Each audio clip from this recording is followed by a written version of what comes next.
At 7 p.m., October 8, 2018, I call the Chaska Parks and Recreation Board meeting together. Staff call, roll call. Jonathan Grau. Here. David Rowan. Here. David Downs. Here. Ernesto Rose Gutierrez. Here. Joshua Ives. Here.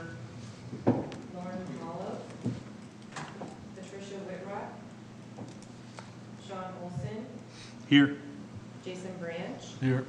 Michael Flaherty Wilcox. Here. Agenda item 3 is adopt the agenda of the October 8, 2018 Park Board. Have you looked that over and someone motion to approve and adopt the agenda?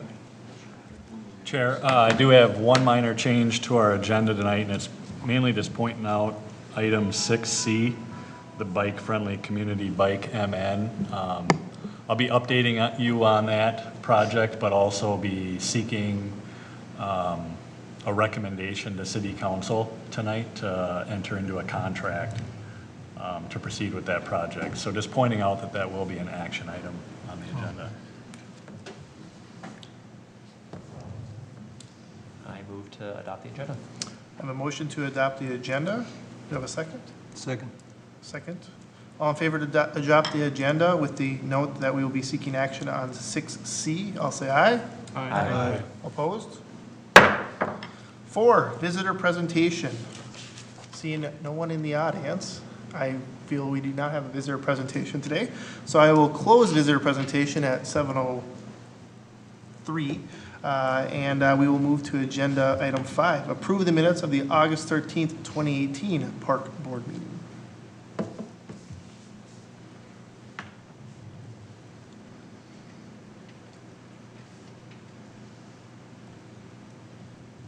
I move to approve. We have a move to approve the meeting minutes of August 13th, 2018. Do I have a second? Second. A second. All in favor of approving the minutes of August 13th, 2018 Park Board meeting, say aye. Aye. Opposed, nay. Moving right along. 6, old business. 6A, Lions Park off-leash dog area update. All right, I'll move to the podium.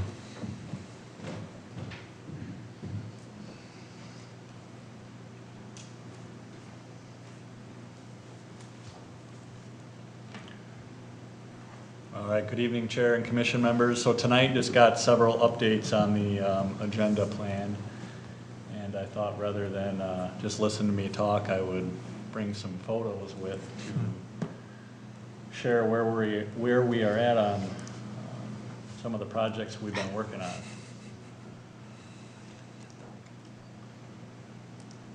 All right, so the first one, wanted to provide an update on the Chaska Lions Park off-leash dog area and the progress that's being made at that site. And so, got several pictures to show. The dog wanted to be in the picture throughout the presentation. Great so I mascot. included him. But he's getting excited for the opening, which we'll talk about. But here, this picture just depicts the curb bump out that was created there, and there's a couple of trees that have been installed, and you know, you can see it's quite muddy. We're dealing with some weather right now with several of our projects around the city. This photo shows some of the work being done with the tree plantings there along the berm. You can see the gravel next to the building or some of the trail improvements leading into the park and connecting over to the bridge that'll take place. And the staff there were preparing the concrete pad for the entrance into the small dog area there. Here you can see the fence has been installed over at the smaller area. The pad for the dog wash station is in as well. And then you can see kind of off to the left there, the pad where the table is installed as well. So this would be looking kind of from the back side of the shelter building.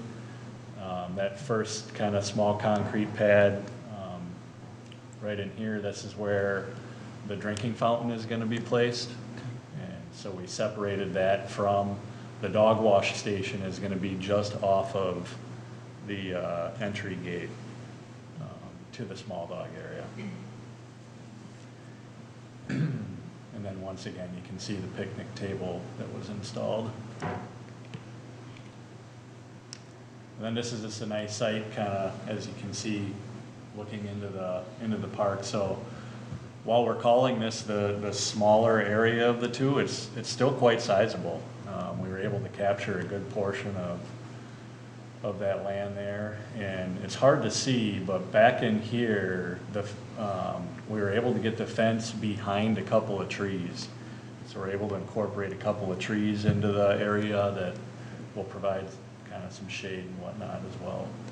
So Marshall, in that photo, the very lower right is the exterior gate, and then there's the interior gate? Is that Yep. right? Okay. Yep. And then the dog wash is somewhere in this, And on so that the panel? dog wash, on this picture, it wasn't installed yet, but Oh, you can okay. see the drain. Oh, So okay. it's on the outside of the fence. It's on the outside of the fence. Okay, Yep. got it. And that was done so that people that might be using the larger dog area, Definitely. exiting the park, will be able to utilize that amenity as well, Yep, without having to go in and out of the smaller area. yep. Yeah, it's not gonna interfere with people going in and out of the small. Yeah, Okay, exactly. cool. And then this is some work just to show you into that larger area, the wooded area. Starting to get some clearing done. There's a decent amount of work that still needs to be done back in there, but they're creating some nice paths in there, and then, you know, the intent is to still leave some pockets of natural wooded areas where it'll be a little bit thicker, but there's definitely some trail development starting to occur. Where is that picture relative to where we stood? and looked at? So when we stood along the trail, kind of looking into where the proposed entry is, Yeah. if you'd kind of just go through the entry, and kind of on the other side of it, looking north. Oh, okay. That's just behind the Be kind of where this would where the be. pickleballers play. Yep. Just behind Okay. that area, the wooding area. They opened that. I already walked all those. So yeah, it's really good. Yeah. So I'm excited about this. I think you can just kind of imagine a nice nature trail and Yeah. dogs being able to run through there. That's great. I think I got one more there showing some of the clearing going through there. So there's still some coordination to be done to get the fencing installed. We think that might actually happen relatively soon. But Brian Jung and his crew actually still needs to get in there and clear it more. So we're still kind of in limbo on when that section of the dog park would open. Did they fell a bunch of trees that were dangerous or deemed dangerous as well when they're clearing that out? Yep. So I think on one of those pictures you saw, there was like a little pink tag, so they've Mhm. gone through and identified trees to take out that are either dead or dangerous. So we're getting pretty close on the smaller area. The park rule signs, I believe, just arrived. We're waiting to get the gates installed. We want to get those, the trail connection in there built out before we open it. But I reached out to Brian Jung today to just kind of tentatively get a date in mind, and we're thinking the possibility of Monday, October 29th. That puts us out 3 weeks to get some of that done. That's an evening of a council, it's a city council meeting that night, so I was gonna loop back with Matt Podorowski, our administrator, to just make sure they don't have a work session planned that night. And if it looks clear, that might be a night where we'll propose opening that small area, knowing that there's still other things we got to accomplish. But if that area is ready to go, we certainly want to open it up and make it available to the community. So- Are there going to be benches put in that area, inside the dog park? Yes, yep, we've identified some existing benches that we're going to repurpose over into that area. Yep. The installation of the fire hydrants that you failed to mention, even though they're in one of those pictures, Yes. which make me smile. I'm gonna really ask this question. Are those repurposed actual fire hydrants, or did we you buy Yeah, fake fire no, hydrants? no, they were repurposed. That's yeah. awesome. Yeah, I they mean, that's were. just, I drove by there today, I'm just like, Yeah, at first you're kind of like, if you didn't know what it was, you're like, why is there a fire hydrant in the middle of that Yeah. fenced I area? think there's actually 2 of them. in There is. That'd be kind of fun. Give the dog something to play with and maybe a target to aim for, so. Has the bridge been installed? The new The bridge? bridge has not been installed yet, yeah, so. Do you have to do anything special, like you have those couple of trees within the fenced-in area, you know, related to the fire hydrant issue and what they use it for? Like, do you have to do anything for those trees to prevent them from dying off? It sounds maybe a silly question, but it happens in my yard with my dog. 'Cause Yeah. it repeatedly goes in the same place. Yep, yep. I think they're pretty well-established trees, so it would take quite a bit. Typically, just regular rain events and stuff Okay, it should be fine, but, yeah, we'll see. something to keep an eye on, yeah. Well, the fire hydrants are there, trying to encourage. Yeah, we're trying to Distraction. deter them from moving, but yeah. Yeah, so exciting progress on that park project. Decent amount of the park shelter enhancements have been done, but there's still more to go. The doors still need to be installed and things like that, but it's coming along. Any questions on it? Any other questions on that? So I just got a question. If we gonna open the small area, what about the parking? We're gonna use the rink, or it's gonna be open for the people? Yep. So because I don't see anything going on in the rink, just like a warehouse we're using it like. Yeah, it's kind of been a little bit of a storage site Yeah. for some of the construction activity over there. But yeah, that was our original intent, was to utilize that as additional parking. Yeah. So we can certainly make that available up until when we decide to. Open the small area. Yep. And that'll be striped for that, or I can't We remember. do not intend on striping the asphalt surface. I think we'll see how it goes initially, but if we need some striping, we'd actually stripe the boards, the Yeah, hockey that's right. boards, Just about that. kind of guide people where to go. Is there any plan for like a grand opening or any sort of like build-up? Yeah, so that's where, as we approach these couple of weeks, if the 29th seems like a likely date, we will start to promote that as a kind of a soft grand opening for that evening. Invite all of the park board members to attend that, invite city council members to attend it, and then obviously invite the community to come, ideally with their dogs.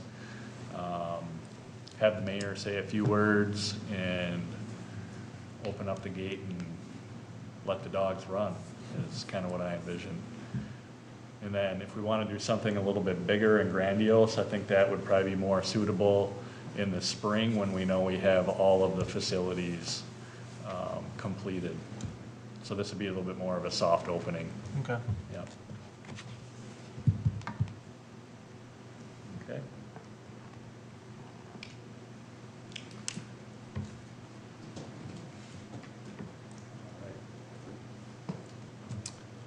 6B is Veterans Park update. Veterans Park. Drove by that today, too. All right, so a lot going on at the Veterans Park. I've been attending every week Wednesday morning construction meeting, and so the pictures I've got here today are actually depicting pictures I took just this last week, so they're pretty current. So I'll just walk you through those. See, here you can see the honor wall is up, and you're starting to see a majority of the stonework is in. Still a decent amount to go, though. This is an interactive podium that's going to play off of the challenge coin, which I'll elaborate on in a little bit.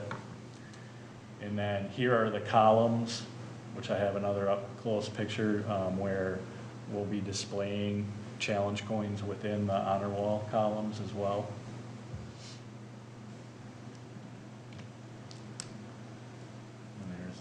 close up, kind of back through here. I think another picture shows it as you can kind of see the archery range back in there. There's gonna be a lot of really neat lighting throughout this project, so you see those wires hanging down. That's all gonna be LED lighting that will illuminate the variety of quotes within the honor wall.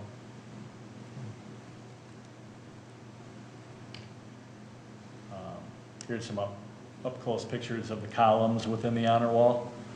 So you can see several pegs, if you will, that are really unique. They're actually made out of bullet shells. And so the challenge coins will rest on those bullet shells. And I believe we'll be able to showcase up to about 116 coins across those 4 columns. I had to step out of the way, otherwise I was going to be within the picture. You can see I myself. noticed, I just noticed that. Oh, what's that? It's an iPhone. Marshall, about how big are those coins? So they vary in size, and so I think they accounted for that with the width of those bullets, so to speak. Okay. But typically they're anywhere from 1.5 inches to up to 3 inches in diameter. Yep. So there's a variety of options, and some of them are even, most of them are circular in nature, but some of them are even coming even in different shapes, you know. So we're passing around some examples of challenge coins that were, these 2 were actually given to us by a gentleman from the American Legion who would like to permanently donate those to be on display within the columns. So this picture here shows kind of the alley leading up to the honor wall, and then there's benches along the left side that honor each branch of the military. And then you can see the engraving into the bench. And then directly across from each bench is a monument with the branch name, and then the year that basically the military service was incorporated.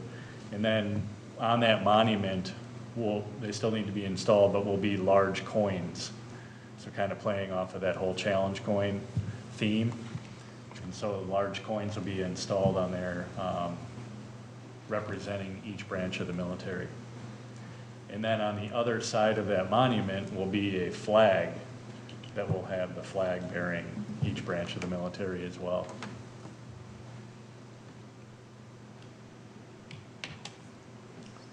Back behind, this shows kind of back behind the honor wall.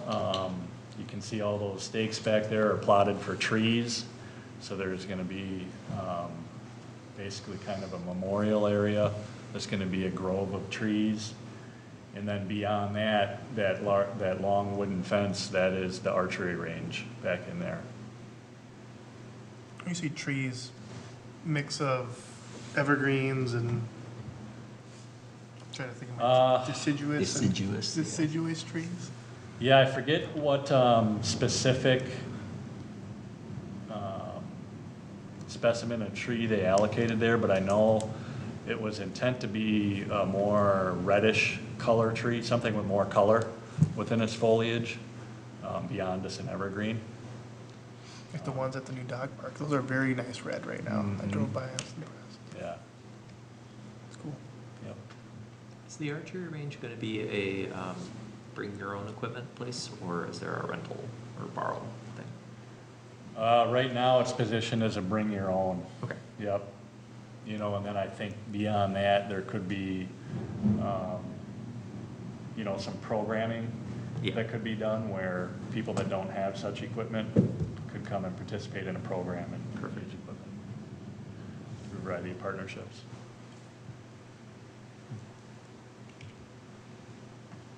All right, and then over here, they still need to lay in some more stonework, but this is going to be kind of an overlook area. And then you can see the expansion onto the park shelter building that's occurred back in here, which includes kind of an expansion of the, of kind of the porch that overlooks the lake. And then here is a outdoor grill that's been incorporated. So even though it looks like it's coming along, there's still a decent amount of work to do. It's getting to be a little bit of a tight timeline. Just with the additional stonework that needs to be done, there, irrigation still needs to be put in, a lot of the lighting, the sod, the seeding, more tree planting. So we're kind of fighting the weather, but the goal is still to host a program on Veterans Day, Sunday, November 11th. So we've been in coordination with the VFW and the American Legion to help put together some of that program, and that'll be kind of when we unveil the park to the public as well.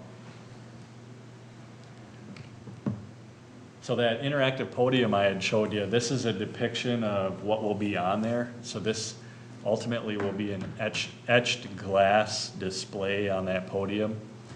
And it will inform park visitors kind of the symbolism behind challenge coins, and then encourage people to place their coin on the podium and take a picture of it. And then we want to gather the stories. So the thought is for people to take their picture and post it on whatever social media that they prefer, share their story, and then use the hashtag Chaska Coin Check. In addition, I've coordinated with our communications manager at the city, and we've already created a Chaska Coin Check Facebook group page that's within the Chaska, City of Chaska communications page. And so if you just go to Facebook and even just do a search, Chaska Coin Check, it'll bring you to that group page. And you can just request to join the group. And then there's administrators that'll accept you in. But then that'll allow people in the community to post directly to that group. Pictures of their coins. One staff member I talked to had a really good idea. We should even encourage people to even take a video. You know, that might even be more personal if people are comfortable with that. Just talking about their coin and the significance of that coin to them. So that's one kind of interactive aspect of this park that's getting further along. The other week too, at one of the construction meetings, we brought over representatives from the VFW and the American Legion, and along with our media coordinator, Michael Tudor, and our communications manager. We did a video of those gentlemen and their coins and kind of showcasing what this whole interactive podium is about. So we're still putting the edits together, but that should be coming out here shortly as well. And then this just shows the Facebook page that was created. So the City of Chaska Communications homepage, and then off to the left here, there's a groups tab. If you click on that, that'll bring you to this Chaska Coin Check page. So we're just at a point, we just got it initiated, we're just at a point trying to create more awareness behind it and getting people to become, kind of join into that group and share their story. So outside of that, we're also working as staff to put together some marketing materials that will go out to essentially create kind of a call out to collect coins to be displayed within those columns in the honor wall. So that should be coming out shortly, and we intend to coordinate with the VFW, the American Legion, and Beyond the Yellow Ribbon to help us get that word out. And essentially create a kind of an intake process up at our Parks and Recreation offices up at the community center between now and Veterans Day. And then the thought is we would get those coins put into those columns before the Veterans Day program. So then that can be a part of the display as well. And then we still need to determine year after year whether it'll be Memorial Day or Veterans Day. But the thought would be to do kind of allow other people to submit coins to be put into that column.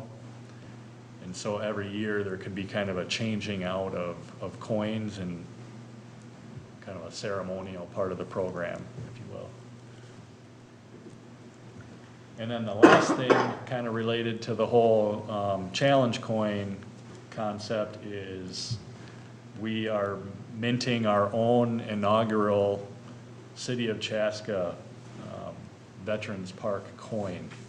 And so we're going to be minting 500 of those coins, and it's going to be kind of positioned as a fundraiser to help offset some of the costs that have gone into building this park, along with kind of future enhancements into the park and upkeep. And so we'll most likely be determining kind of a minimum donation for those coins. But we see those as a way for the community to obtain a coin to show their support, in addition to those family members that have other family that have served in the military or served in any capacity that would like to present that as a gift idea to recognize them. We think it'd be a neat idea.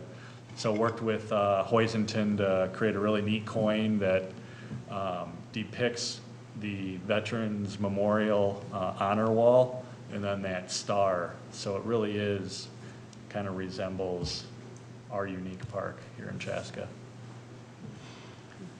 So that should all come together, and the those inaugural coins, we anticipate making them available as part of the Veterans Day program right afterwards. We'll have a table set up over at the VFW.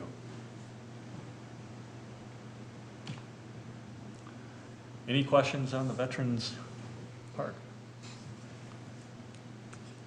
Since you mentioned the challenge coin as a fundraising opportunity, have you looked at other naming opportunities like bricks and plaques on the benches and other things that you could use as a fundraiser and a memorial type thing? So it's my understanding that was considered and discussed as part of the original task force.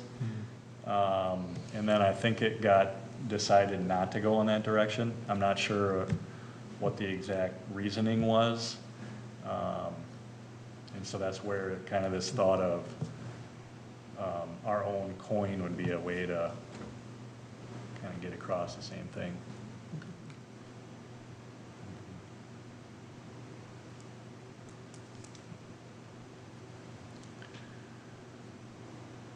All right. Anything else?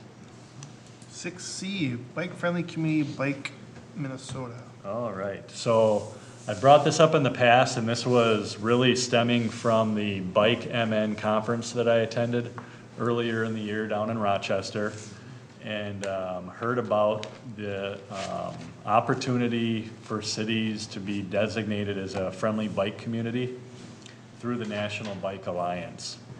And knowing that we're striving to become, you know, more bike friendly and more pedestrian friendly here in Chaska, I thought this would be a really good venture for us to take on, and I believe I had gotten some feedback from the park board with that interest as well. So with that, I explored it further and also had some discussions with Carver County Public Health, with Pat Stieg over there. And we started with a conference call with Bike MN, which is the Bike Alliance of Minnesota, and learned a little bit more about the process and what it all takes. And it got determined that Carver County is able to fund this initiative in this contract through their statewide health improvement program. So essentially what we need to do is enter into a contract with the Bicycle Alliance of Minnesota, and then they help steer this project, which is going to be anywhere from about 7 to 9 month project, to basically conduct a full assessment across the city of Chaska, and then help position us to put together a strong application that would go to the National Bike Alliance for their review. Some of the, just to kind of put it in perspective, some of the things I've learned is, I believe over the last 10 years, the National Bike Alliance has received about 2,000 applications from communities across the country. Currently, there's 455 that have received that designation. There's quite a bit involved. It's not a guarantee we're going to get the designation. And I'll pull up here a document that kind of shows some of the criteria that goes into it. So essentially, they call it 5 E's, which includes enforcement, education, engineering, evaluation, and encouragement. And then there's multiple factors within each of those. And then depending on the level of, I guess, involvement and implementation is where we would score across those 5 categories. And that outcome, depending on the outcome, there's up to 5 different levels we can achieve in terms of a designation. So there's bronze, silver, gold, platinum, and diamond. In the state of Minnesota, there are 23 communities that have a bike-friendly community designation. Of the 23, there's 1 gold, which is Minneapolis. There are 3 silver, which would be, I believe, Hennepin County, St. Paul, and Grand Marais. And then the other 17 communities are all at the bronze level. If we don't quite even receive the bronze level, ultimately we would get what's called an honorable mention. But in the end, what's great is we ultimately end up with a scorecard that shows us where we're at across those 5 categories. But then it gives us essentially the key things we would need to do and implement going forward to get to that next level. So whether it be we get designated bronze, and then we're looking to achieve silver, it would give us kind of that roadmap of what we would need to do to achieve a higher level if that's within our interest. Well, that was the question I was going to ask. Have we done an evaluation of this thing to see where we would like to end up? You know, maybe the diamond is a goal, or maybe you say that's way out of our reach and way too expensive for us to, you know, tackle. Yeah. We want to be at this level and do these kind of things. Yep. Have we done that? We have not done that. I think that is, you know, essentially it's so comprehensive that that's why we need to kind of go into this process, and why we would work with the Bicycle Alliance of Minnesota, because they've done this across the other communities that have submitted these applications. And I think what we'll find is, you know, every community is just a little bit unique. Every scorecard's a little bit different, you know, and so then the outcomes or the things we would need to do to move levels is kind of different across every community.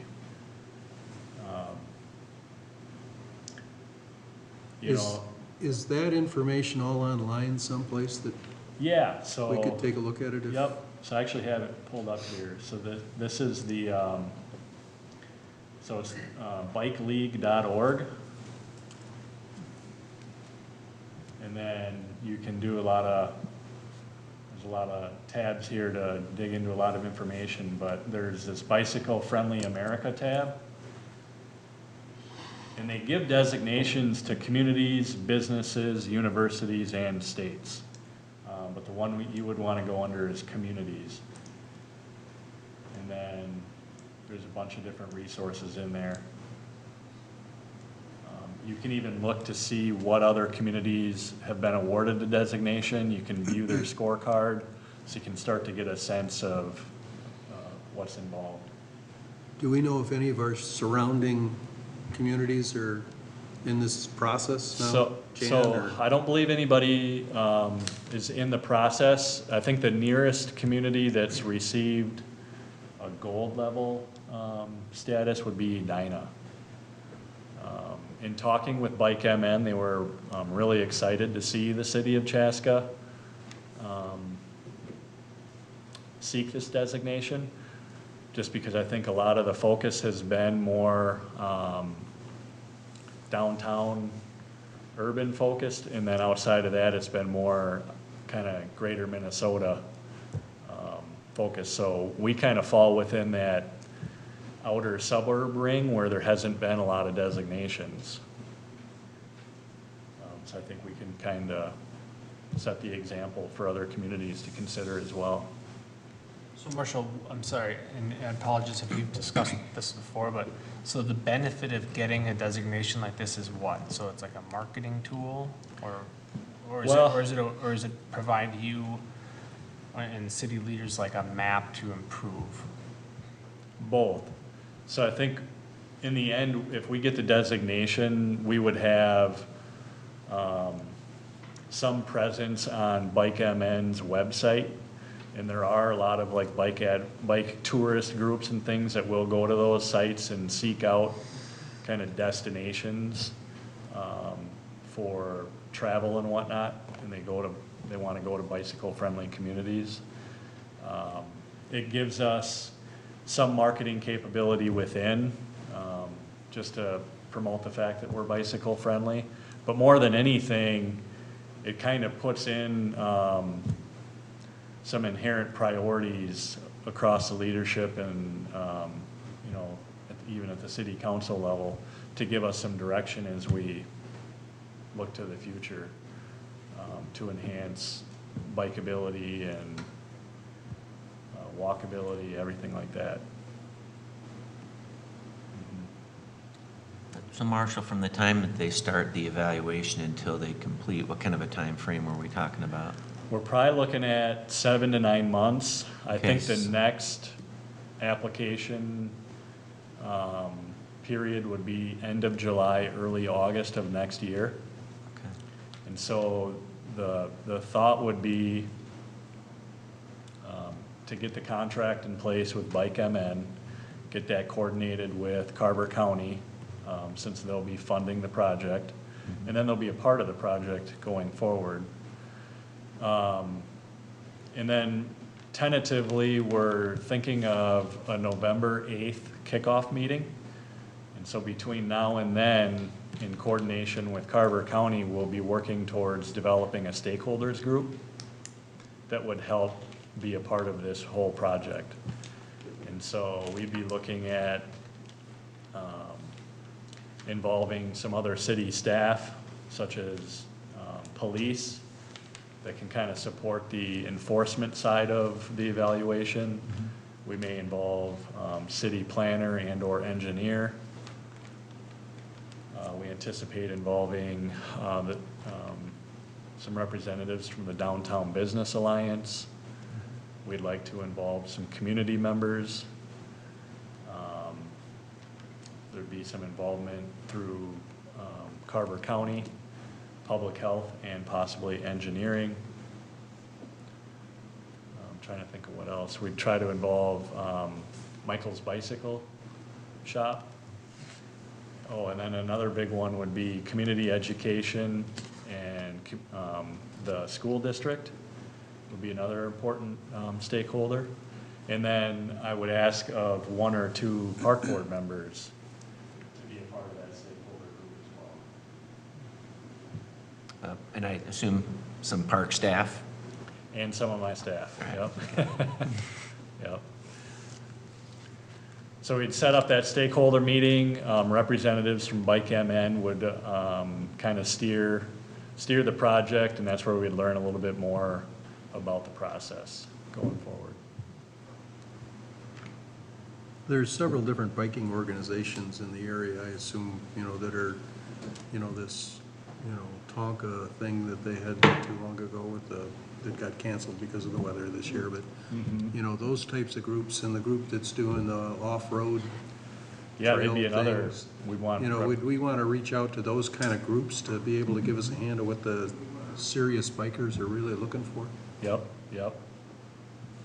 So yeah, it's really, as many kind of bike adversaries out there Yeah. that want to be a part of the group would be ideal. And that just shows kind of the depth and expanse of what biking reaches, across all kinds of interests and professions. Right up your alley, Dave. Yeah. So with that, I would, I have one last question. yes, question. Did this get listed in the comp plan, or will it be after this vote? Yes. Okay. Yep, so we can identify it specifically, or I think it could fall under, there is kind of an umbrella or a goal of increased bikeability and walkability that it would fall within.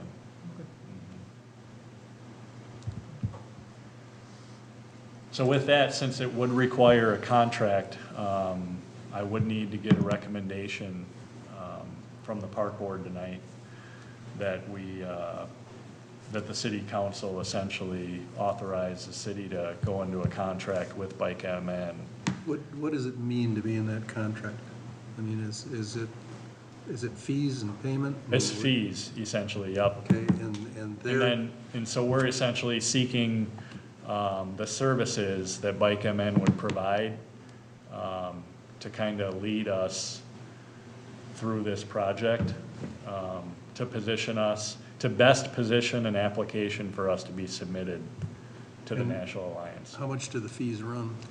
$5,000. For the entire period? Yep, It's not bad. yep.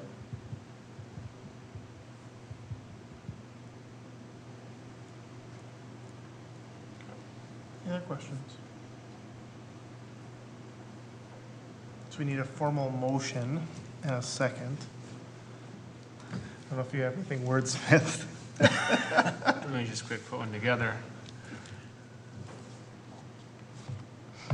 Okay, I move for the park board, that the park board recommends the city council to authorize the city of Chaska to contract with the Bicycle Alliance of Minnesota for their services to help Chaska apply for a designation to become a bicycle-friendly community through the National Bicycle Alliance, of which Carver County will fund the total amount of $5,000 for Chaska to receive such services through the statewide health improvement program.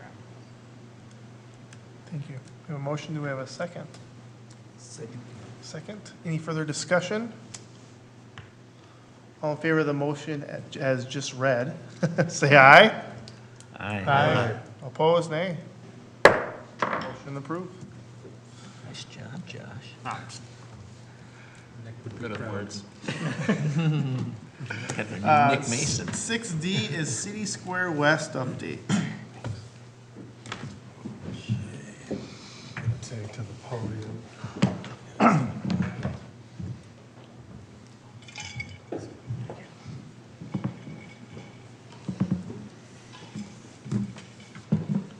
Chair, fellow commissioners, I'd just like to start this evening by thanking you for the opportunity to be a part of this task force. Before joining, I was a little bit hesitant, but extremely happy to just be a part of the process. This is something that I've really delved into and found a lot of interest in, so thank you all for the opportunity.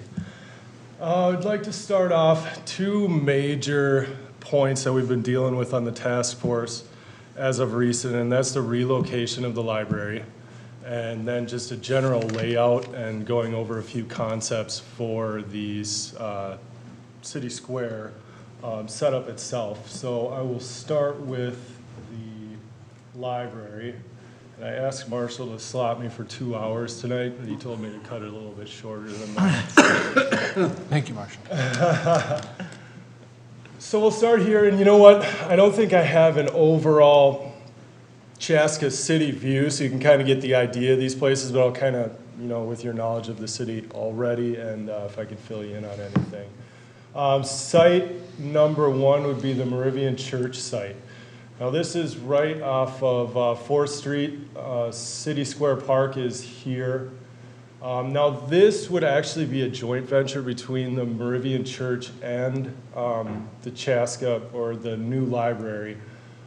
It's been talks of kind of working it over 2 ways, either a shared space with the library and the Moravian Church, or a complete turnover to the county or to Chaska. This site was the #1 site among the task force going into our last meeting. With that said, there was one catch, that the library would have to have frontage on 4th Street or facing the park. And in my idea, that's the idea that I'm in the library, you have that nice view of the park, it kind of draws everything together. A lot of community events, we all know, throughout the summertime happen along this street frontage here. So to have that and be able to incorporate the library into those activities, I thought was a great idea. Now, with that said, this area here is actually the Moravian Church, so that would indeed have to stay. Which was with the head librarian, she talked, that might be a nice spot to, just for a reading quarters, a meeting space, for the library. Keep it there. It's a cool old building. It's something that could be used along with the new building. One piece that I did not, and I feel would slow the process or somewhat hinder the process, is relocation and/or demolishing of historical properties. There are 2 properties on this, I believe it's 2 properties on here that do have historical value with the city and/or county. So that's going to be kind of a tough sell as far as, either relocation or demolition of those 2 things. So again, this was #1 heading into the last meeting that we had. And that's site #1. To come down here, it kind of gives you an idea, just a rough layout of what these sites would look like. Again, here's the existing, and then it would be a build around on all sites, leaving that historic site. But again, with removal of I believe it is 2 historic homes that are on that site. By the end of our last task force meeting, the License Center was actually ending up the #1 site on everybody's radar. #1 being, it's already a tax exempt site. We're not relocating, we're not moving everything here. We're not creating a new tax exempt area for the library. This is all worked and can be worked in conjunction with the county, which would share along with the DMV site, would stay in that same library location, which does cause its own difficulties, just as far as traffic, children, families coming into the library, people learning to drive. I don't think I need to spell that out anymore. But yeah, just a few different sites, site layout plans here, level 1, level 2. The librarian did speak that a 2-level library does cause some dispute as far as employment. You need to employ people on a 2nd level as well as a 1st level. Whereas if you just have a single level, you can kind of keep those, financial burdens a bit lower. This one right here, A, I think, was winning out by the end of it. With this connection of this trailhead right here is actually what's going to go right into the city of Carver itself, and then continue on with that regional trail here. So especially with the lead librarian, she was, very adamant that, she loves this site. It's just a crossroads. You're bringing people into the library and everything from those, being bicycle friendly again. And that option A doesn't include the DMV? It would include the DMV as well. Yep, it would be included in either level 2 or level 1 in this scenario. Again, parking becomes a bit trickier here.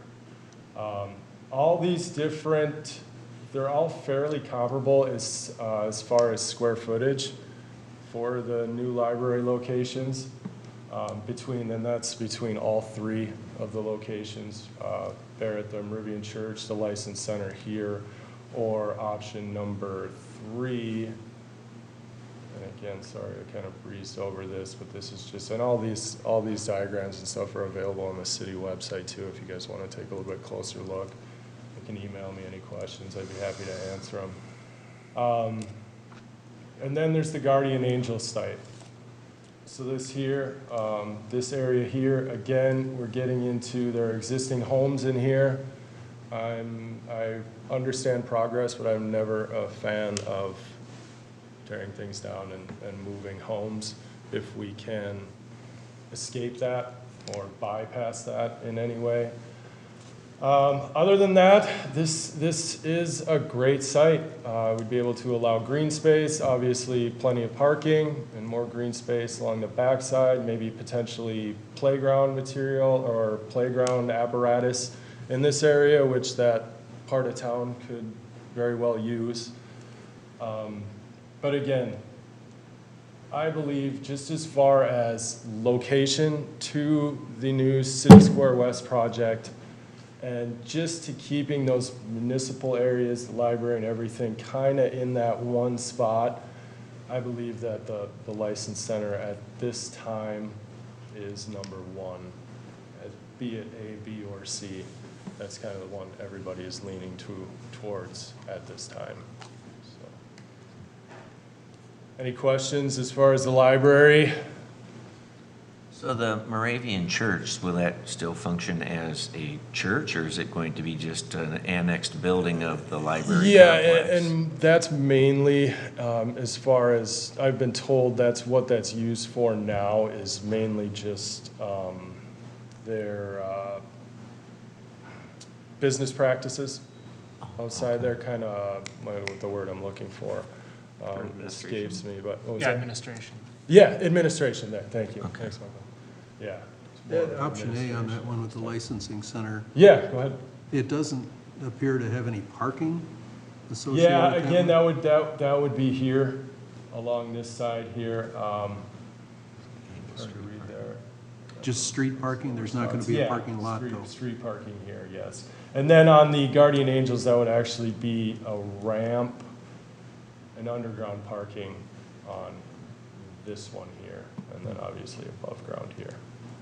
Yep. Yeah, I worry about parking, right? I mean, 2 young kids use a library. Yeah, I never want to walk too far with them on a busy road and Absolutely. everything like that. Yep. So convenience of parking or off the street parking, I think is important. There's a lot of things in downtown Chaska that I'm willing to walk to, and that's fine. Mhm. And, but a library, I think, is typically something that it's convenient if it's suits your needs.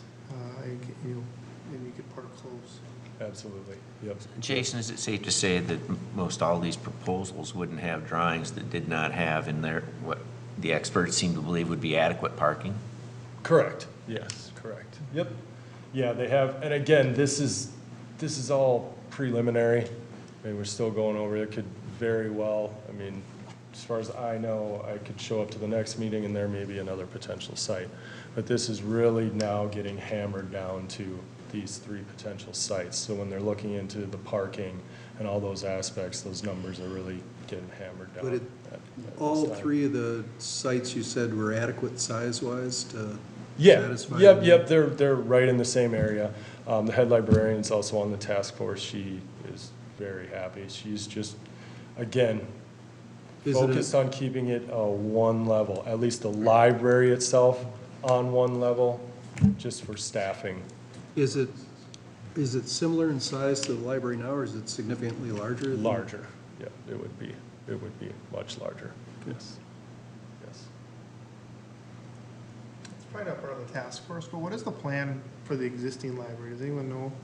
After, if, like, say we build a new library and we have this space, As far as I know, it's gonna be administrative. Yeah, they said Again, don't people quote were me already on that, putting but- dibs, Post-it notes in there for City staff. moving their Yeah. desks. Yeah. Park board That's what I commissioner heard. offices is what I hear. Got one lined up by the window.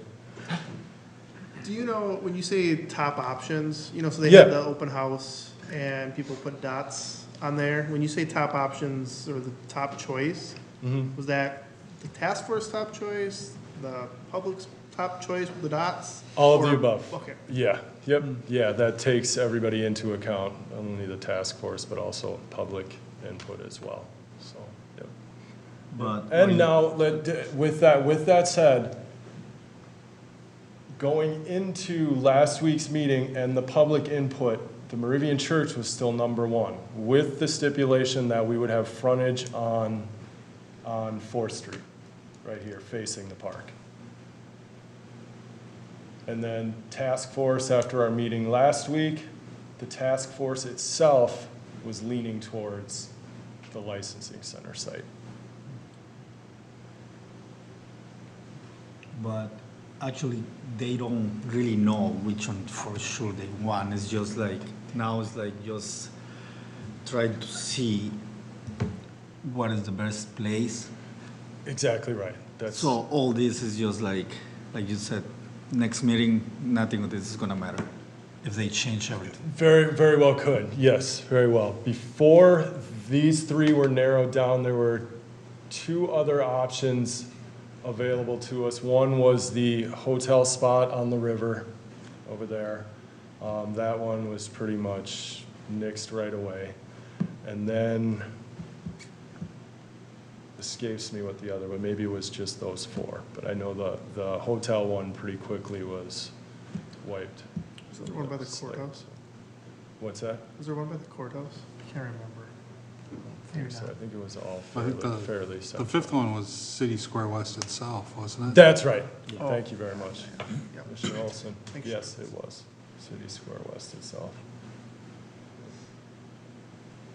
So is there any time frame for them coming to a decision on the library site, or is it still? Yeah, it's still very much in the planning stages at this time, yeah. So the idea is the task force will come with one consolidated recommendation for City Square West and the library at the same time? Or if they narrow in on the library before they figure out City Square West, could they start the library moving Absolutely. first? Yeah, if I understand correctly, that's, yeah, Okay. very much so, yeah. Those would be moving independently of each other. Okay. Correct, yep. Any other questions on the library? And again, if you guys afterwards, if you want to take a look at them, any questions or anything that you want to present, or me to present to the task force, obviously, please just let me know. What happens to the license center? The license center would be on that same site. Oh, it's It still there. would, it would share the site Oh, I didn't see that. with Okay. the library. Which part is it? Correct. This one is showing it here, Oh, okay. here. This one is showing the section here, and then this one, it would be, I believe, built into either level okay. 2 or level 1 in this scenario. Okay, let's move on to development itself. Okay, so we'll start here, 3 concepts again, and we'll start with, how about concept number 1? Let's see.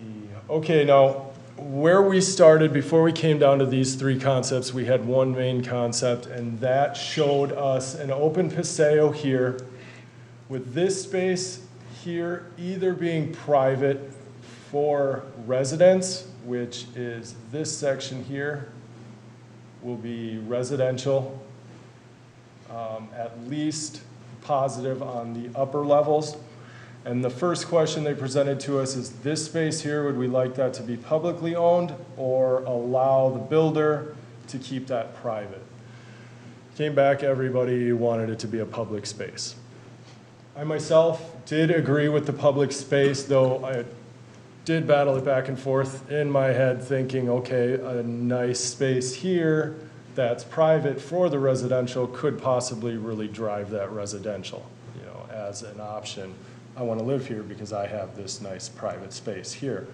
But I went greedy and I decided that the public should have this nice large paseo space, and pretty much everybody agreed with that as well.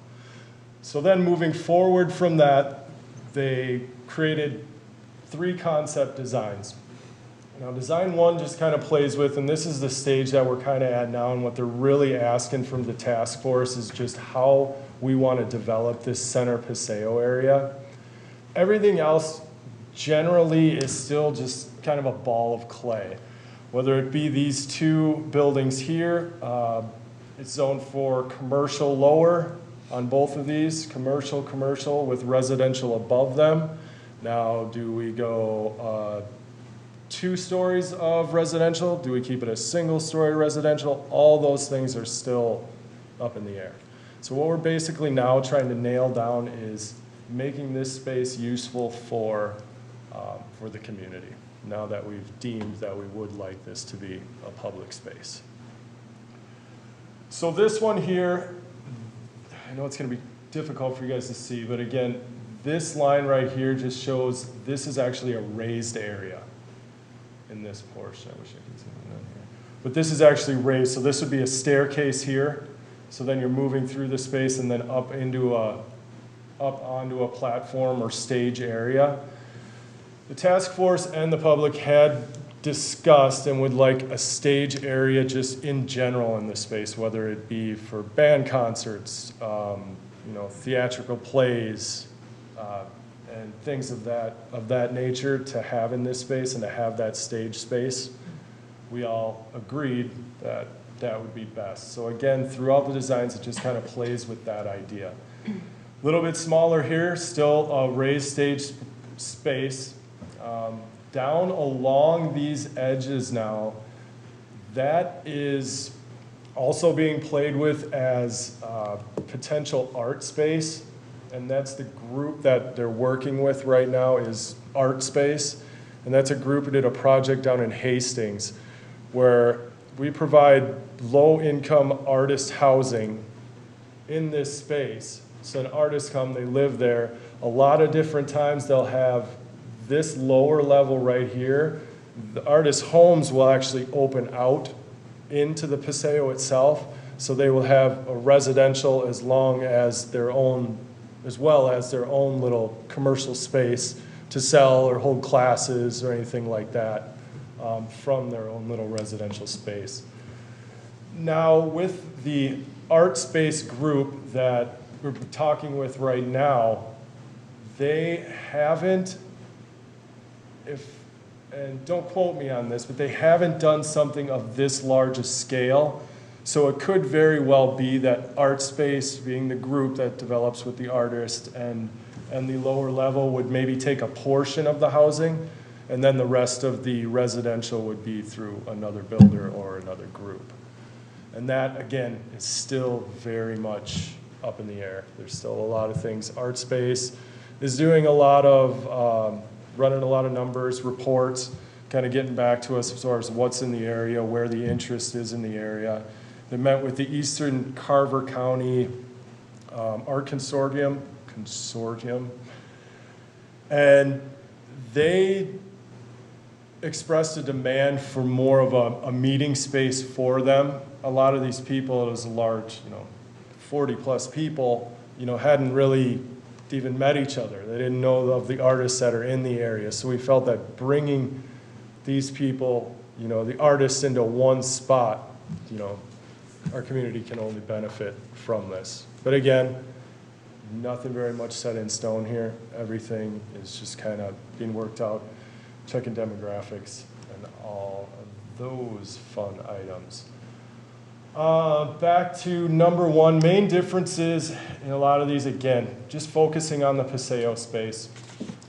Parking is fairly balanced between concept design 1 and concept design 3, that being about five spots, I believe they said, per retail spot of 5,000 square feet. So that's kind of all figured in where, okay, you have this many retail spots, they're each going to need 5 spots, along with the residential needing its own space, and then the public needing parking as well for this.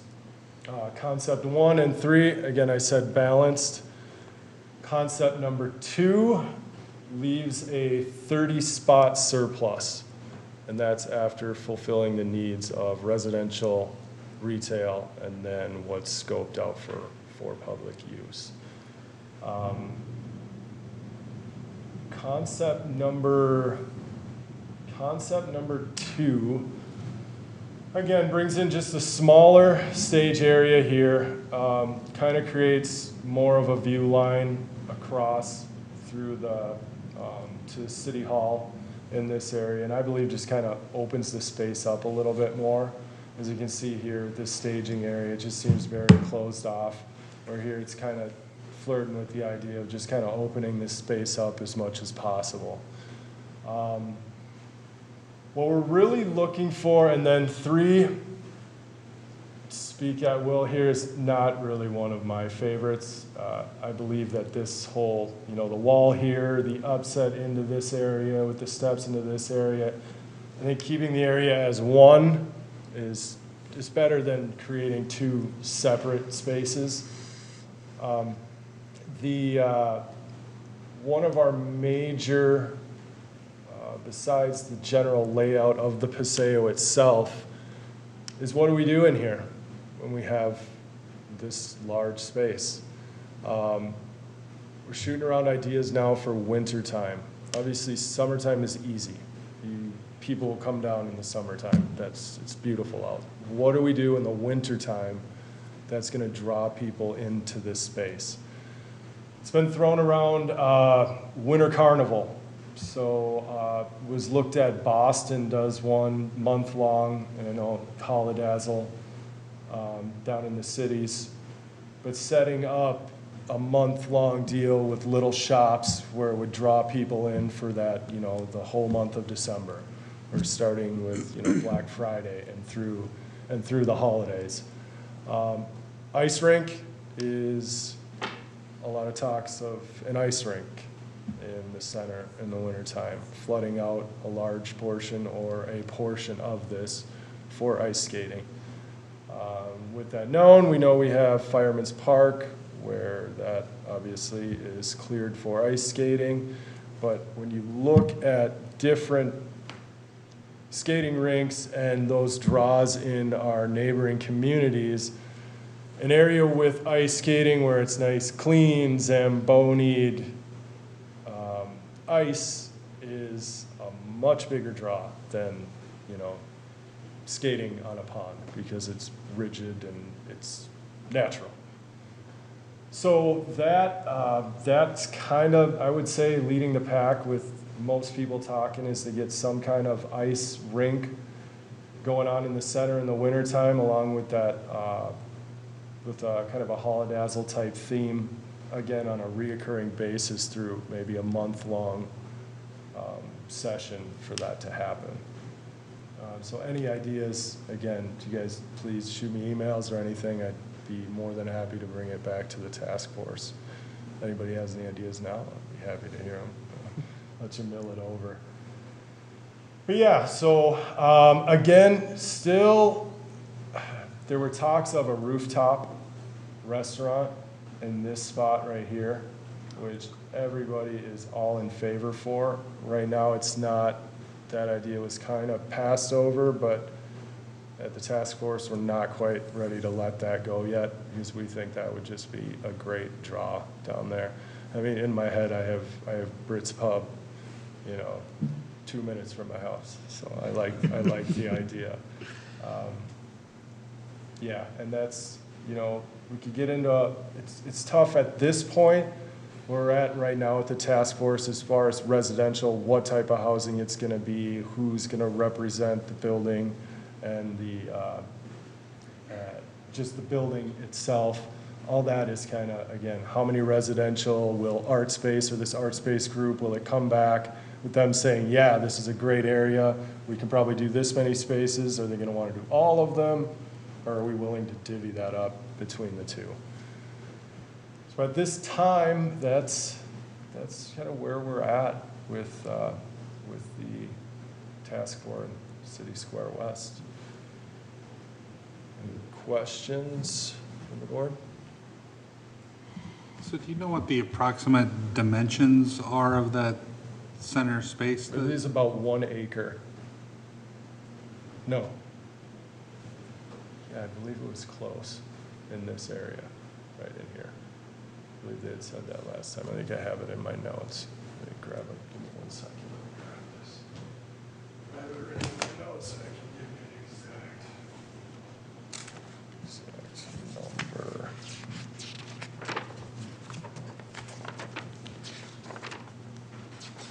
Take all these notes. I'm kind of excited for the opportunity to use it. Library sites. You know, I hadn't even jotted it down. I can get back to you. Okay. Get back to you on that. Any other comments? Do they know approximately the number of residents that they're looking for in that space? Again, that's still very much up in the air. That comes down to, again, like I said, in this area here, it's got to come, you know, with all the, you know, with the demographics and the reports and everything that they're running now, they're going to get a better idea of that. But with the idea of these 2 front spaces, whether those are going to be, you know, 3 levels high on top of retail, a single level high, no residential above the retail or commercial space at all. So, yeah, that's all very much still up in the air. This bottom level here could very well, you know, be retail down along the bottom here. Again, a lot of that is still being worked out at this time. So.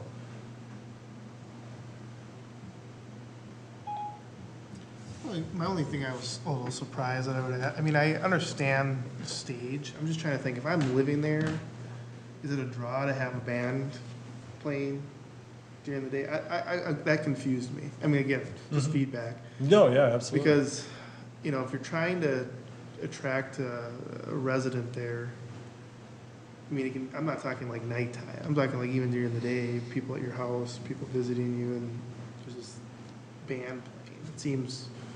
It just seems a little strange. It seems weird to have that there a little bit, especially when we have the perfect spot just down the road that we've used quite often for bands with green space. So that struck me as a little curious how it would play. Only other comment I have, I think everyone would, I mean, okay, I'll speak for myself. I think on personal, you'd say, yeah, that space should be public space. I struggle knowing like the goal of the developer. Because if that's a draw to get people to fill that space up, I think that also benefits downtown. So do you sacrifice the public space to draw more people living there at a place with disposable income to shop in this places and eat at the rooftop dime place? Yeah. Or do you say, no, we value that public space? And that's a tough decision. No, it really is, and that's what I'd mentioned before. I went back and forth with that same idea, because as a buyer myself in a residential space, if there was a large pool there that was private, that would be a definite draw. Yeah, because that's what it was shown Space. early at the open houses. That's right. Was Yep, a private yep. pool. Mhm. I mean, obviously, it's probably too early to get developers' feedback, but that's the thing that's like, it's like, okay, option A, option B, how does that change for you? What is your interest train? What does that look Yeah. like? Because that's the hard piece for me is, you know, I'm all for public space and developers in and what that means, but again, it's in downtown Chaska, it's getting people living there Yeah. that can support restaurants and support businesses and that type of thing, and Yeah. you have to make a sacrifice to get it for the greater good of downtown Chaska. Yep, but let's also though keep in mind that just because it's a public space doesn't mean it isn't gonna be awesome and a draw for those Correct. residents as Yep. well, so. I mean, a giant Ferris wheel down there. Toss. Those are my two comments. I mean, it's But exciting. you know, to it's continue something to that's, come it's something that's gonna be specific to Chaska. We would like with this space, something that's in that Paseo, people wanna come to Chaska to see. I believe that's a great opportunity to do that. Again, what that is still very much up in the air. But it has come to a point that that's a common goal amongst not only the public, the task force, that happened in that space.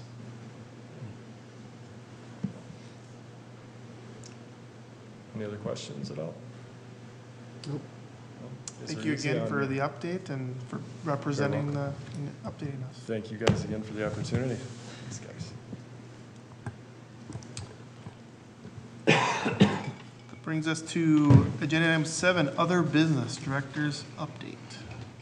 All right, so as usual, it's always great to take an opportunity to highlight some of the things that staff is working on in the department that you receive in your department happenings, but like to just make it available to the public. So looking back last month, we had a lot of great activity with our active older adult community, with Active Aging Week. Several activities occurred there with a Western theme throughout the week, so they had a lot of fun. And then turned right around and had a very successful Oktoberfest with over 100 people in attendance for that evening as well. Looking at the Chaska Curling and Event Center, we actually hit a record in league registration for this coming winter season with 231 teams signed up, and that's in comparison to 212 last year. So pretty much at capacity for league registration, which is great to see. And then throughout the month of September, we held over 16 events in the event center, including 5 weddings and 2 quinceañeras. And then currently, right now, staff are working hard on putting together the winter activity guidebook. So that's quite the process to put all the programming together and plan out all their events. So that's underway as we speak. Looking ahead, we've got a free teen pool party scheduled at the community center on Wednesday, October 17th. And that'll be open swim followed by some ice cream treats. And that'll be right after school. We've got this coming Friday is the first episode of the broadcast of Curling Night in America that we hosted back in August, so we're excited about that. And you can view the full schedule on the Chaska Curling Center website. There's a link to information on Curling Night in America, and it'll show the full broadcast schedule across the next 9 weeks. That's going to be aired on NBC Sports Network. This Friday, I believe that broadcast is from 8 to 10 o'clock at night. So that'll be really neat to see Chaska represented across the entire country and world, foreseeably. And then on Friday, October 19th, will be the Jack-O-Lantern Trail of Fun community event over at the athletic park. There is a $1 admission, but all kinds of family fun activities going on to celebrate the Halloween month. So we look forward to seeing everybody down there. I did have a question on that, because I did notice the $1 entry fee. Is that is that going somewhere? Is it covering costs? I know it's been a huge draw. I've stood on a long line with kids, which is always fun. Yeah. But it's a good problem because you want to see people there. But yeah, I was just curious on, I mean, it's $1, it's not a big deal, but I'm just curious on Yeah, so how that resulted. That event is co-hosted with Carver County Parks, and I believe some of it's just to offset some of the costs that goes into putting on that community event. Some other updates I wanted to share with you that just didn't make it on the department happenings. Update on the hockey locker room project that we're venturing with the school. So the existing interior locker room has recently been completed. So originally, those were 2 side-by-side locker rooms for boys and girls that had a wall in between. That wall in between got completely taken out. Reconfiguration of some of the lockers, all new paint, some new flooring, and then reworked some of the storage room and coach's office off of it. So going forward, that's now gonna house the boys, both varsity and JV program all in one locker room. That was the goal of that space. And then currently, construction is underway for the other space, which is essentially, think of like a 3-wall courtyard off the exterior of our building that housed a chiller and some gas meters. Those all got relocated outside of that courtyard, and then we're constructing a roof over that. And then that'll house the girls, both varsity and JV program. If all goes well, that project will be complete early to mid-November, so they can start occupying that space and taking advantage of it throughout their season. So exciting to see that project come along. As far as the mountain bike trails, I actually had the opportunity today to meet with Carver County's traffic engineer. We met over there on site to kind of talk through a few things. Essentially, there was still kind of the figuring out of some of that land that got turned over from MnDOT over to Carver County. So they think they've got that figured out. One of the processes they need to do on their end is kind of vet that through the county's planning commission to identify it within their land use. Once that gets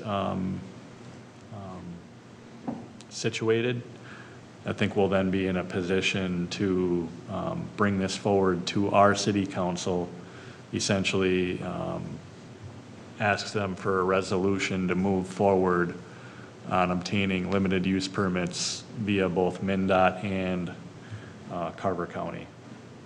So it's a process that's taken a little longer than I anticipated, but I think it is moving along. You know, ideally, if we can get this situated yet this fall or throughout the winter, it at least gives that Carver Trails group the ability to come in next spring and start constructing some of those trails. Update on staffing, if you saw in the department happenings as well. Sabrina is currently acting as our interim event center supervisor. She actually fulfilled that role throughout the summer while Hannah was on maternity leave. However, since Hannah has come back, she's recently put in her resignation. So we've invited Sabrina to come back and serve as the interim while we're also advertising for that position. So we've already done that. We've received about 200 applications, and so the Curling and Event Center manager, along with Human Resources, is currently working through those applications. Additionally, we're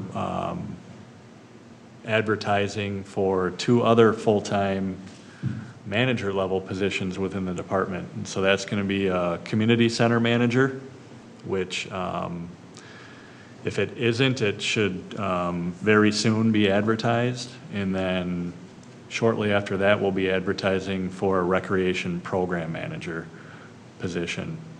Both of those positions were already identified and approved and budgeted for prior to me coming to the city of Chaska. It's just taken a little bit of time for me to onboard and kind of understand our needs going forward. So looking forward to building our team and creating some structure within our department that I think is really going to allow us to just be more efficient and do more things going forward. So look forward to those.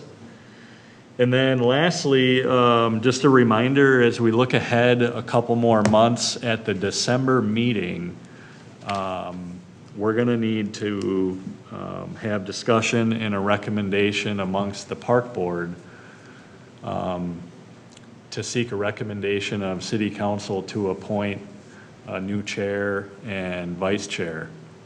So going forward, that'll always be an annual thing we do in December. Per the commissioner's handbook, it's the first meeting in January in which city council appoints the chair and vice chair. And then just knowing that our current chair, Jonathan Graw, is finishing out his last term, we know for sure it's gonna require a new chair with that. So want you to just be thinking about that. You know, whether or not that's something you're interested in, you have the opportunity to, you know, self-elect yourself as part of that process, or we would seek a board member to nominate another person as part of that process. We'll make that an agenda item in December. So don't make me nominate one of you before I leave in December. No, I would encourage you. I would say I'd encourage everyone. I mean, everyone I've interacted on here can do this. It's, you know, it's been fun, but truly I haven't felt any different than any of you, other than I get to bang some things every once in a while. So yeah, don't be intimidated or worried or anything like that. Everyone, you guys have shown the ability to lead and be a part of this. So I think it's something to start thinking about now. Great. And that's it for my updates. All right. Brings us to the roundtable, agenda item 8. Start at that end, work our way around. If you have any comments, questions, concerns, praises, recommendations, things like that. I have two. One for Marshall, I guess maybe they're both for Marshall. One is, has the adaptive programming begun? There was some open programming and some Yes. open gym and stuff. Yep. So there's essentially a register for program option, which then has obviously some built-in specific programming and certified staff that leads that programming. And then there's the open gym kind of drop-in program available on Friday afternoons from 2:30 to 7. So just started, you know, a few weeks ago, and you know, there's room for it to grow, which I kind of expected, but we're working to kind of advertise those a little bit more and call them out as new programs. Also had a really good discussion the other week with program director at Community Education, and I think there's some opportunity to partner in some of the communication and marketing of those types of programs going forward.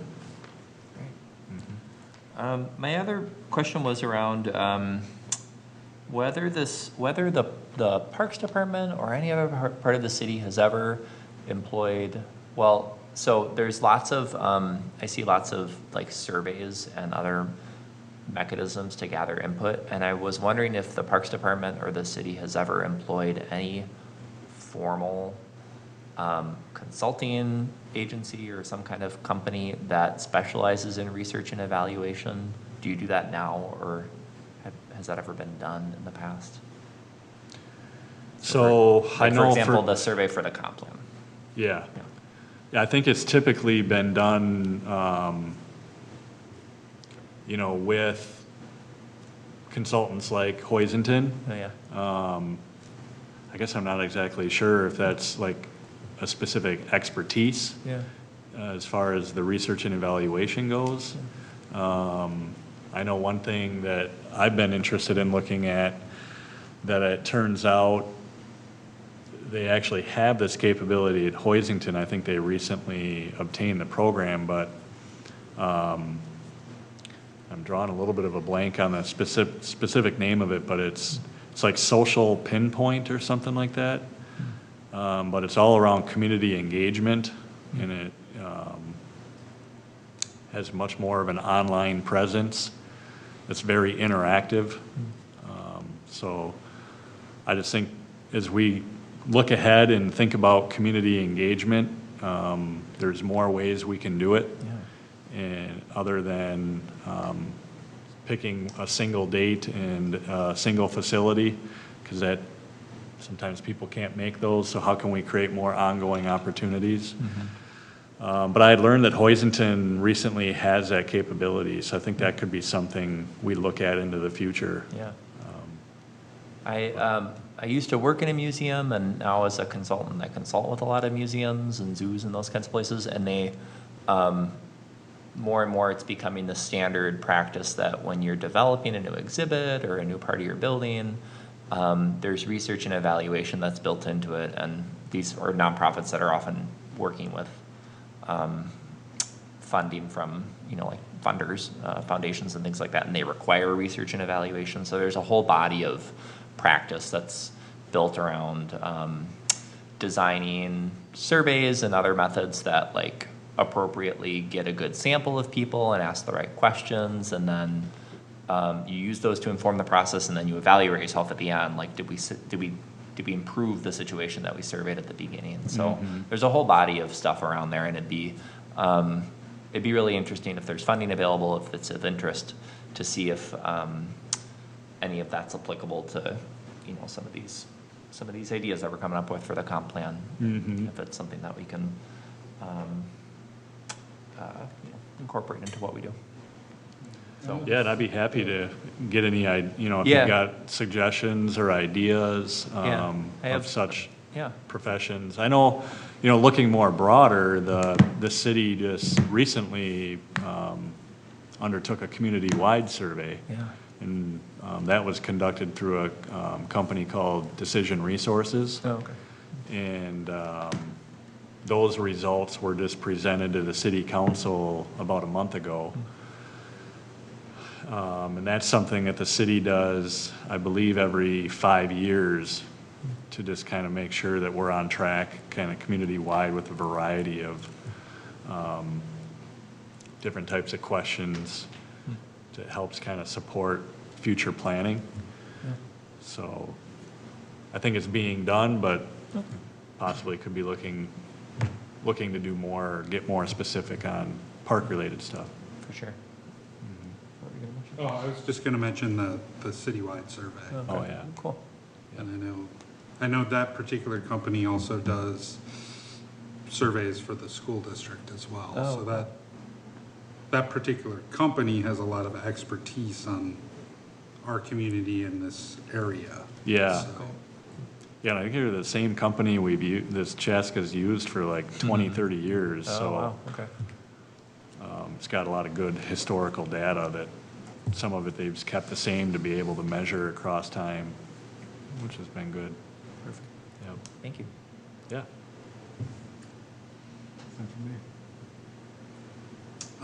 I just have one thing, and I don't know, this may have been discussed somewhat in the work session, so I apologize for missing that tonight, but the par 30. Yeah, I know it's always been kind of mushy how much this board looks over the golf side of things. But a few months back, right, the city council entered into that agreement with the nonprofit group about possibly redoing the par 30. I was just wondering if there are any updates on that. And then I talked to a city council member about this a couple months ago.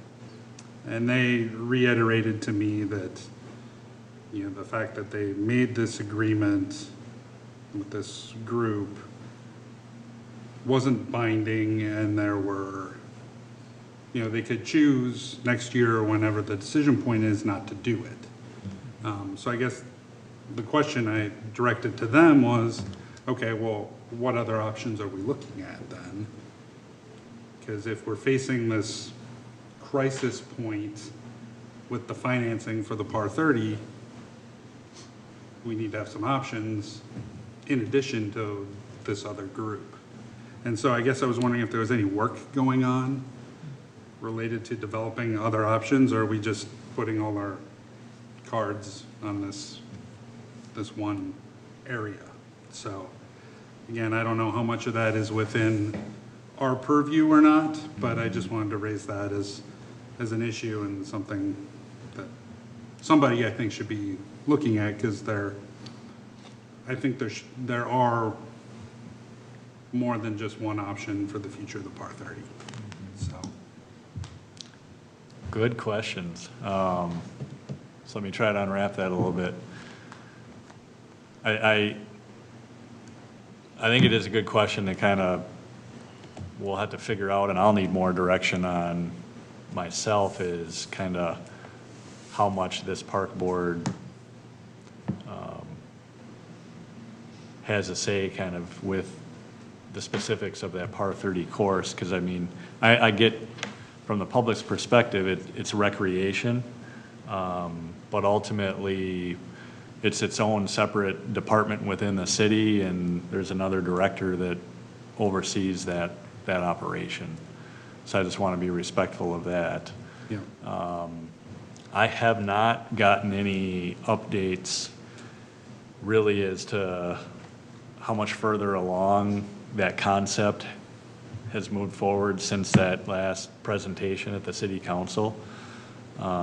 It's my understanding that, I think we're kind of partnering with that other entity, but we're still waiting to see just how much fundraising capability they're able to do before the city gets a little bit more involved. But I think you got a great point in, what is Plan B? And I can certainly bring that back to staff. I mean, I also felt watching the original presentation that Plan A was not ready for prime time yet, even if they did raise the money, but that's just my opinion. So, I think there needs to be a deeper look as to what's going on with that by whoever the appropriate people to be looking at it are. I just wanted to raise that as an issue or a concern that I have, so. Yep, I got it jotted down, so I'll bring that Okay. forward. Thanks. Okay, that's all I've got. I'm looking forward to the dog park being completed.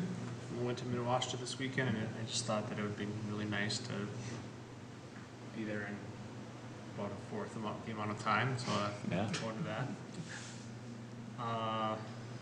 I took a new community center class, Little Tigers.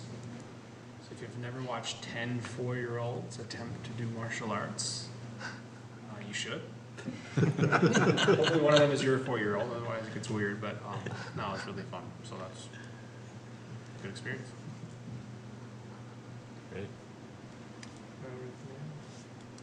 Not much. We've covered a lot of ground tonight, between our discussions with the comprehensive plan and with the updates on Veterans Park and the dog park and all the work that Jason put into his presentation, which is really well done. It's been a busy night. I'm ready to call it. Yeah, I'm really impressed with the progress that's been made in all the different fronts. And it seems like, within the next couple of months, there's lots of deadlines coming up, that there's gonna be a lot of things coming to closure, and it should be a lot of fun to get on to new things yet, so. The same here, I'm so happy for all the updates we have, everything is going on like in the right way for us, the park, the dog park, and your presentation was, thanks for all the effort you put on it. I mean, it was great. So, Great. Thank you. yeah. Well, that brings us to agenda item 9, which is to adjourn the meeting. A motion for adjournment? To I'll adjourn? move adjournment. Adjournment. So I have a second. I'll give you the second. All right. All in favor of adjourning the meeting, say aye. Aye. Opposed? We are adjourned. Thank you.